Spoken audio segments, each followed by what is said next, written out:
Hai semuanya dan selamat datang kembali di channel ini, channel Elizabeth Nugraini. Oke, silahkan kalian subscribe channel ini hanya jika kalian suka dengan video ini. Nah, kalau kalian merasa notifikasi dari channel ini mengganggu, nggak usah subscribe, nggak apa-apa. Oke, asalkan bantu saya untuk share video ini ke beberapa sosial media yang kalian punya. Dan sekarang langsung saja kita ke videonya untuk room tour di rumah ini. Oke, alright.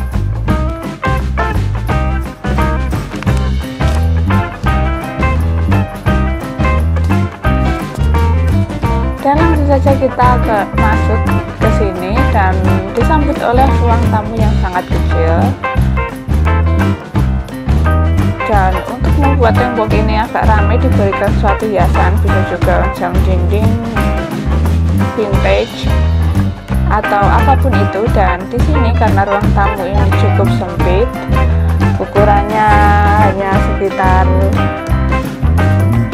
berapa ini, 1,5 meter aja, maka dari itu di sini hanya memakai kursi panjang, dan kursi ini bisa juga berfungsi sebagai tempat tidur tatkala kalian kekurangan tempat tidur, kalau misalkan ada tamu dan lain sebagainya.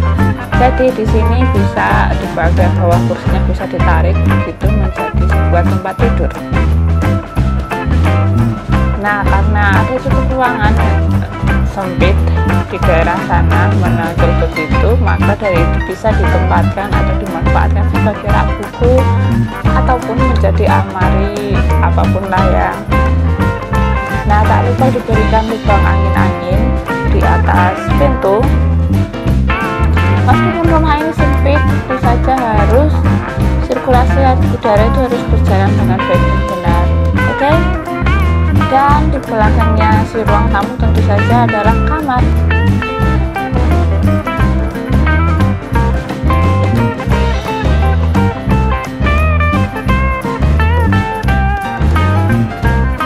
Oke, dan kamar ini tentu saja berukuran 2 meter x 2 meter, ya sempit.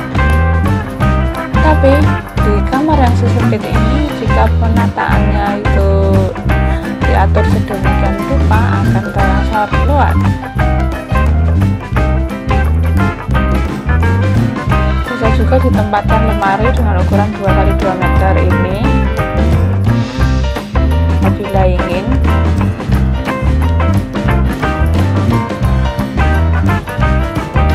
Nah, agar suasana lebih hidup, bisa dipasang sebuah lukisan yang menjulang sampai ke tembok.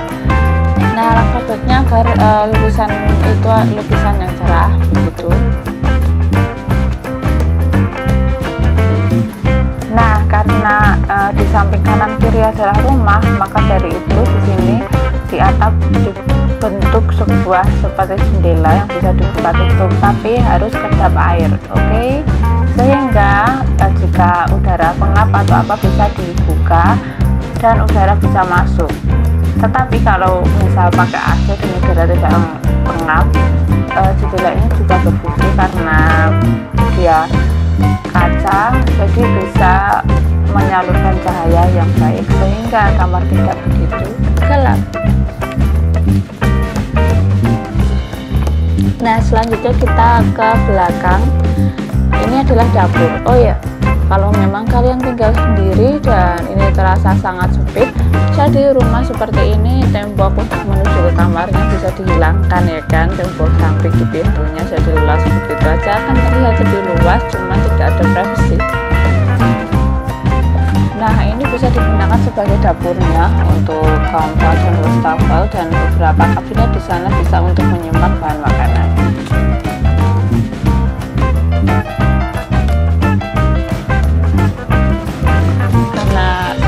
Tidak ada cukup ruang, bisa membeli kulkas yang kecil seperti yang ada di hotel ataupun rumah sakit begitu, dimasukkan ke dalam menggantikan kabinet yang di bawah tadi, di bawah kompor.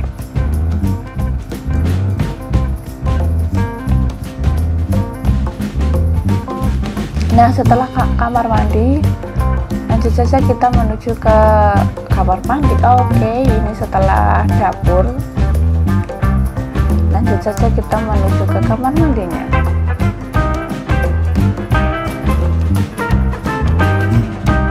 Nah, kamar mandi ini luas 1,5 kali 1,5 meter, standar lah ya rumah-rumah zaman sekarang.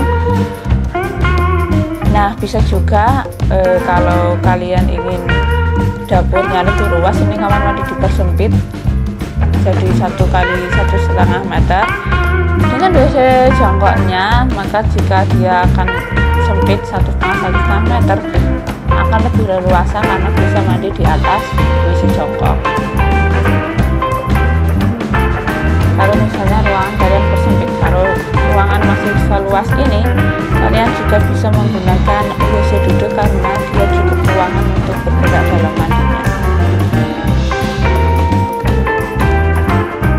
Nah, di daerah area toilet ini juga ada ventilasi, bukan ventilasi udara ya, cukup jendela di atas yang tentu saja kedap air, bisa menggunakan bahan polikarbonat dan lain sebagainya, asalkan yang penting itu cahaya masuk.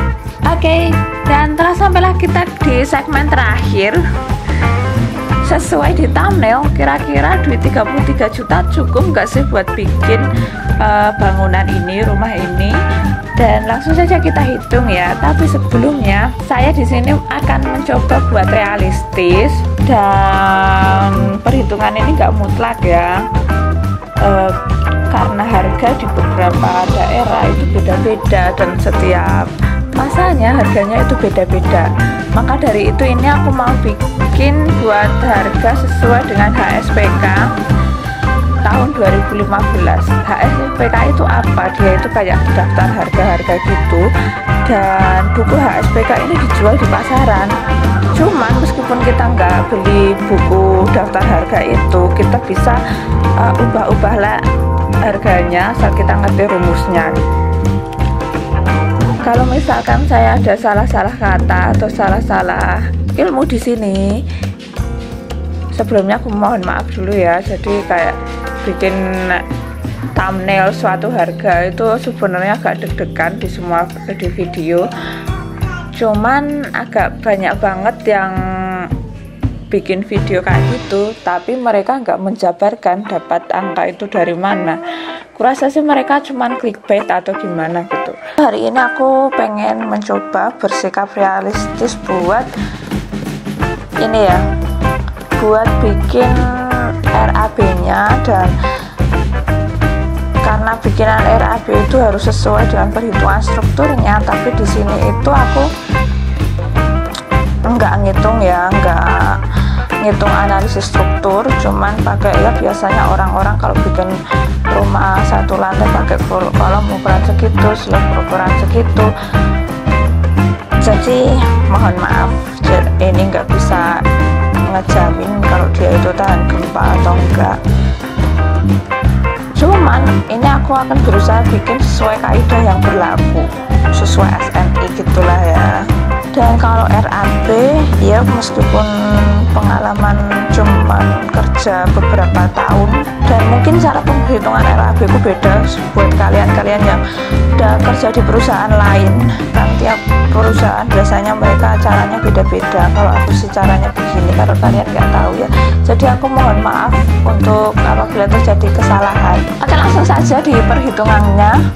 Untuk pekerjaan persiapan, oke, di pekerjaan persiapan ini sebenarnya ada beberapa subbab pekerjaan, tapi kali ini aku membahas untuk pertama itu pembersihan lapangan atau perataan. Iya dong, pekerjaan itu ada duitnya, harus bayar kan. Orang disuruh buat ngeratain tanah, buat bersih-bersih pohonnya, membuat tanah itu jadi rata, membersihkan batuan-batuan besar, itu ada harganya. Dan di sini, dan harga satuannya di sini langsung saja di 9.900 per meter persegi. 9.900 ini harus kalian sesuaikan dengan harga sekarang ya. Nah, di sini untuk pekerja mandor, dan di sini buat yang ini, nah dia itu harga minimal, terus ini harga maksimal di tahun itu. Dan mungkin sekarang harganya udah nggak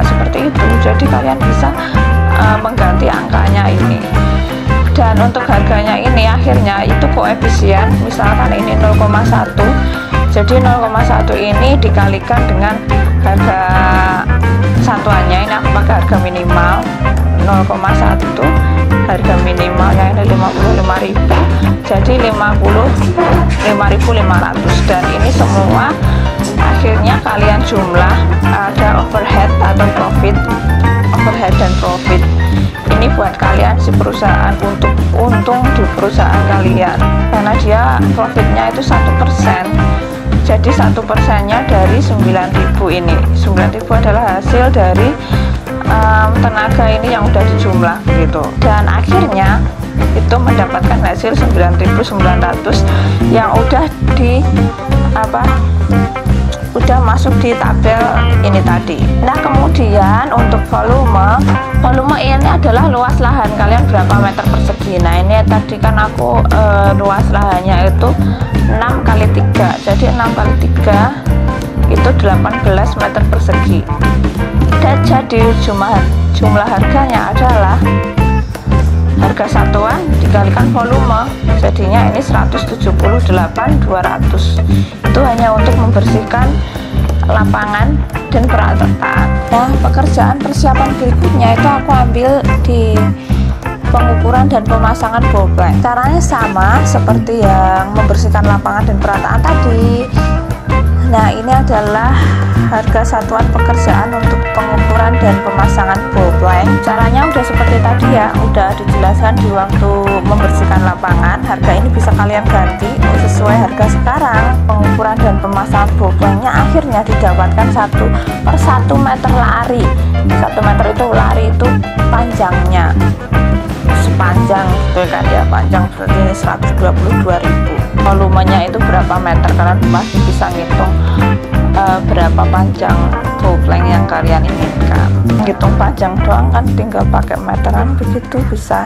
Lalu apa itu bowplank? Jadi bowplank atau papan bangunan itu tuh fungsinya untuk membuat titik-titik as bangunan sesuai dengan gambar denah bangunan yang diperlukan untuk penentuan jalur arah pondasi, dan juga sebagai dasar ukuran tinggi level penentuan ketinggian lantai dalam rumah dengan permukaan jalan. Jika di tanah ini tidak ada bekas bangunan lain, maka kurang lebih ini aja sih mengenai pekerjaan persiapannya. Kalau misalkan ada bangunan lain, mungkin nanti akan ada perhitungan untuk bongkar bangunan lama, dan itu ada perhitungannya sendiri juga. Dan langsung saja kita bergeser ke pekerjaan tanah. Udah tahu nih kan gambar rencananya mau buat ukuran pondasi segimana dan lain sebagainya. Langsung saja di pekerjaan pertama dalam pekerjaan tanah itu adalah menggali tanah buat si pondasi. Nah, untuk dalamnya penggalian ini itu tergantung kalian mau pakai pondasi apa, dan tergantung oleh jenis tanahnya, karena dalam penentuan pondasi itu tergantung sama jenis tanah, beban-beban yang akan dipikul oleh si pondasi. Nah, karena kita pakai pondasi batu kali dengan lebar bagian bawahnya 0,6 meter, maka untuk volume galiannya 0,6 dikalikan 1 meter dan dikalikan sepanjang pondasi yang ada di bangunan ini, dan semuanya jadinya adalah 16,8 meter kubik. Nah, selanjutnya adalah untuk urukan pasir ya. Kenapa sih harus pakai urukan pasir? Ya, ini urukan pasir buat di bawah lantai sama di bawah pondasi. Ketika orang bilang, ngapain sih ngabis-habisin duit buat urukan pasir? Toh rumah nenek saya tanpa urukan pasir juga berdiri sampai sekarang. Nah, urukan pasir itu ada di situ, ada di gambar saya ini, semuanya itu ada manfaatnya. Dan beberapa manfaat dalam urukan pasir di bawah pondasi batu kali itu adalah ada beberapa manfaatnya. Satu dan lain halnya adalah untuk meratakan beban dari pondasi ke tanah keras. Yap, kita tahu lah bahwa bikin pondasi itu dia sampai berapa sih kedalamannya ya. Tentu saja untuk bikin pondasi itu kedalamannya sampai untuk mencapai di tanah keras. Dan kemudian fungsi berikutnya untuk urukan pasir itu adalah untuk mencegah getaran pada pondasi. Ya, itu misalkan terjadi getaran pada pondasi itu misalnya kalau gempa ringan, terus mungkin ada benda besar yang lewat di sekitar rumah Anda, misalkan si trailer atau dan lain sebagainya yang bisa membuat tanah bergetar, dan rumah kalian harus survive dong buat masih berdiri kokoh. Dan fungsi lainnya dari urukan pasir tentu saja mengisi retakan apabila terjadi retakan di tanah keras. Kadang ya tanah-tanah itu mereka bergerak untuk, kalau musim kemarau biasanya si tanah itu dia akan retak-retak. Nah, pasir itu berfungsi untuk itu, dia bisa mengisi kesala-sala retakan itu dan membuat tembok Anda tidak berefek pada tanah-tanah yang tiba-tiba meretak tersebut karena kekeringan. Dan fungsi yang berikutnya antara lain itu untuk membantu mengalirkan air sehingga tidak menggenang di bawah fondasi. Ya udah, kita di urukan pasir. Selanjutnya kita menuju ke berikutnya. Sebenarnya di pekerjaan tanah itu selain urukan pasir itu urukan tanah kembali. Tanah-tanah yang tadi habis digali untuk membuat si fondasi pada akhirnya akan mendapatkan beberapa celah setelah diadakan fondasi itu. Nah, itu akan diuruk kembali untuk mengisi celah-celah tersebut maupun untuk meratakan dalam pembuatan lantai kerja berikutnya. Namun di sini kayaknya urukan kembali nggak begitu aku hitung ya. Nah, di atasnya urukan pasir itu ada yang namanya unstamping. Unstamping itu nama lainnya adalah pasangan batu kosong. Dan apa itu unstamping alias pasangan batu kosong dan fungsinya buat fondasi dangkal itu apa sih? Jadi yaitu fungsi untuk unstamping itu meneruskan beban yang berasal dari bangunan di atasnya. Nah, batu kosong di bawahnya itu bisa menyerap beban tersebut dan menyebarkan ke bawah tanah. Selain itu, fungsi unstamping itu juga dapat berperan sebagai rol sehingga kekuatan akibat reaksi gempa dapat dihindari. Jadi, pasangan batu kosong ini tuh minimal memiliki lapisan dengan tebal kurang lebih 15 cm. Kita ulangi lagi ya, fungsi utamanya itu adalah 1. Meratakan beban. Kemudian yang fungsi kedua itu menjaga pasangan fondasi di atasnya dari getaran dan penurunan tanah. Dan kemudian langsung saja kita ke pekerjaan berikutnya. Setelah kita udah urukan pasir di fondasi, masang unstamping di fondasi bawah fondasi, kemudian langsung saja kita di pekerjaan pemasangan fondasi batu belah. Inilah akhirnya harga satuan pekerjaan untuk fondasi batu belahnya. Seperti tadi, harga-harganya bisa diganti ya sesuai dengan keinginan kalian. Dan beginilah untuk menghitung volume fondasi batu belah. Tentu saja kita harus menghitung berapa panjangnya fondasi batu belah ini untuk keseluruhan bangunan. Kalau kita udah tahu panjangnya, kita tinggal kalikan dengan luas trapesium fondasi itu. Tentu saja rumus menghitung trapesium adalah jumlah dari kedua sisi sejajar dikalikan tinggi dan dikalikan setengah. Nah, seperti fondasi ini dia memiliki dua sisi sejajar, sisi yang atasnya dan sisi yang bawah. Bawahnya adalah 0,6 meter dan kemudian sisi atasnya itu 0,3 meter dan tingginya adalah 0,6 meter. Tinggal 0,3 ditambah 0,6 dibagi 2 dikalikan 0,6. Jadilah seperti ini untuk perhitungan pemasangan fondasi batu belahnya. Nah, ini dia sesuai dengan totalnya. Pemasangan fondasi batu belah ini wow, sangat memakan banyak sekali anggaran ya. Jadi banyak orang berpendapat aku hanya punya duit segini nih, nggak usahlah pakai fondasi mahal banget, langsung saja pasangan batu bata. Nah, itu semua salah kaprah ya. Kalau misalkan banyak orang biasanya beranggapan rumah ibu saya nggak pakai pembesian, nggak pakai pondasi toh aman aja udah beberapa puluh tahun, bahkan dari Indonesia merdeka. Nah itu semua nggak ilmiah ya. Sebenarnya pondasi itu dibuat karena dia itu ada fungsinya, kayak dia itu fungsinya sebenarnya buat memikul seluruh beban bangunan dan meneruskannya ke tanah dasar. Nah beban bangunan yang dipikul oleh pondasi itu sendiri itu ada beban mati dan beban hidup. Beban mati itu contohnya adalah atapnya, plafon, lantai, dinding, kolom, balok, sloof, dan berat pondasi itu sendiri. Nah, sedangkan beban hidupnya itu bisa muatan pemakai bangunan itu kayak orang itu sendiri, perabotan, bahkan angin itu adalah beban loh.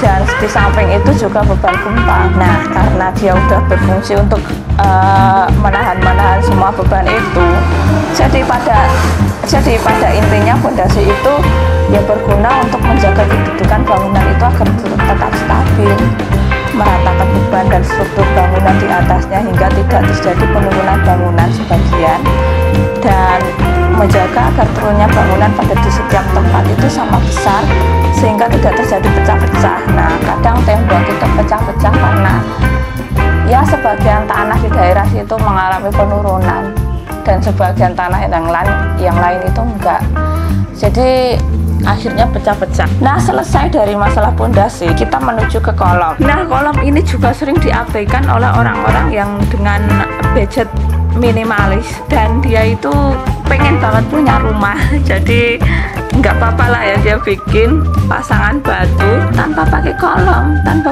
pakai pondasi. Nah kalau kalian juga berpikir seperti itu agar murah, sebaiknya kalian urungkan niat kalian aja.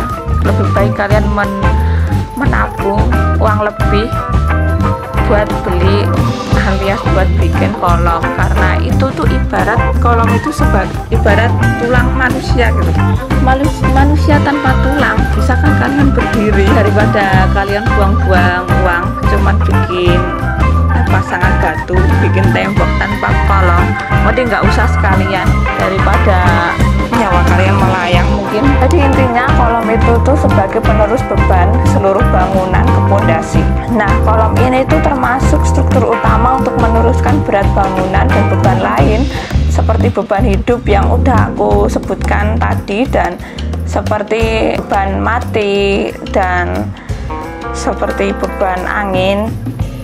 Oke, dan akhirnya sampailah kita ke balok.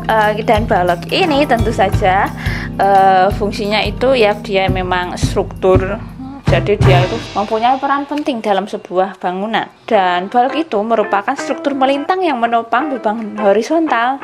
Nah balok dalam bangunan sangat penting untuk menjaga stabilitas terhadap gaya ke samping, dan balok ini merupakan bagian dari struktural sebuah bangunan yang kaku dan dirancang untuk menanggung dan mentransfer beban menuju ke elemen-elemen kolom penopang yang memiliki fungsi sebagai rangka penguat horizontal bangunan akan beban-beban. Dan hasil hitungannya adalah seperti ini. Dia untuk balok sendiri habis 2.700.000 ya. Langsung saja selanjutnya kita ke pekerjaan dinding. Yap, semua udah tahu dinding itu nggak ada hubungannya sama struktur, dia nggak punya fungsi. Ya fungsi dia cuman ya sebagai dinding gitu untuk sebuah bangunan. Nah itulah. Oke, kita pasangan batu bata merah dengan ukuran 5x11 x 20 cm dan tebalnya adalah setengah bata. Jadinya adalah sebagai berikut. Oh ya, bisa juga ini aku milih yang paling murah sih ya.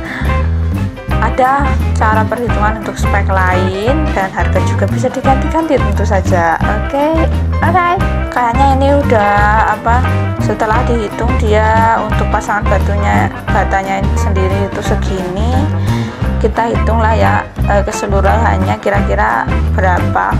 Ini rumahnya belum selesai, baru segitu, belum ada pintu dan atap, belum ada kelanjutannya. Kita lihat dulu, dihitung.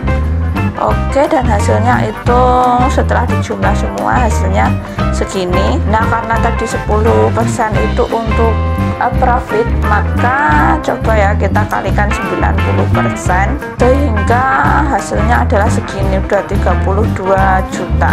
Jadi sampai di sini dulu, sepertinya saya ngomongnya itu udah terlalu banyak dan sama sekali tidak menarik. Oke, soal bikin video panjang banget tapi omongannya sama sekali nggak menarik dan nggak lucu. Masa nggak ada yang nonton sampai sini ya, jadi nggak usah sampai selesai dulu pembahasannya sampai segini. Dan terima kasih yang udah nonton. Kalau kalian udah nonton sampai sini, itu hebat banget. Karena apa? Aku sendiri yang ngedubbing ini tuh udah bosen, ya kan? Beda kayak pelawak gitu. Raffi Ahmad bikin video 2 jam, nggak ada orang yang bosen. Aku bikin video 10 menit, semua orang bosen. Oke, terima kasih yang udah nonton dan bye bye.